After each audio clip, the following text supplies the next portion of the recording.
Bonjour et bienvenue dans ce premier épisode d'un pitch dans ta poche. Dans ce nouveau format, mon idée c'est de vous présenter un livre, un film, une chanson, bref, une œuvre culturelle, mais sans citer son nom. Le nom, vous ne le connaîtrez qu'à la fin. Mais si vous êtes malin, vous le devinerez bien avant.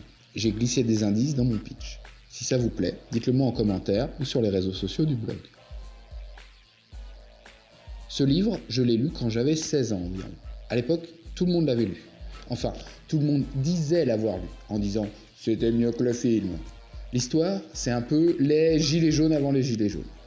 Des gens se réunissent et veulent foutre le bordel et renverser les puissants et les bourgeois, avec, comme pour les gilets jaunes, des chefs un peu chelous. Voilà pour le pitch. Le style est court et incisif tout en figure de style. On y retrouve des répétitions, des anaphores, une personnification et d'autres. Elles se bagarrent entre elles. Notre auteur raconte comme un boxeur avec des coups précis, sans emphase. Il n'hésite pas à se répéter. C'est d'ailleurs une des caractéristiques de son style minimaliste. Ce livre a bouleversé mon moi de 16 ans, à la fois pour son style, comme je vous le disais, mais aussi pour sa façon de penser. Le petit gauchiste que j'étais en a alors pris pour son argent, et cela m'a donné envie d'aller plus loin en allant lire les théories anarchistes de Bakounine. Ce livre n'est pas le premier de son auteur, mais celui qui l'a fait connaître. Il en a écrit en tout 14, mais aussi des nouvelles, une BD, suite de ce roman, et même un manuel de réparation de poids lourds diesel. Concernant l'adaptation en film, on est clairement dans un paradoxe. Le film est une grosse machine hollywoodienne, alors qu'on parle d'une critique ouverte et nihiliste du capitalisme. Dans le même paradoxe, le talentueux réalisateur de l'adaptation est un ancien réalisateur de clips et de pubs.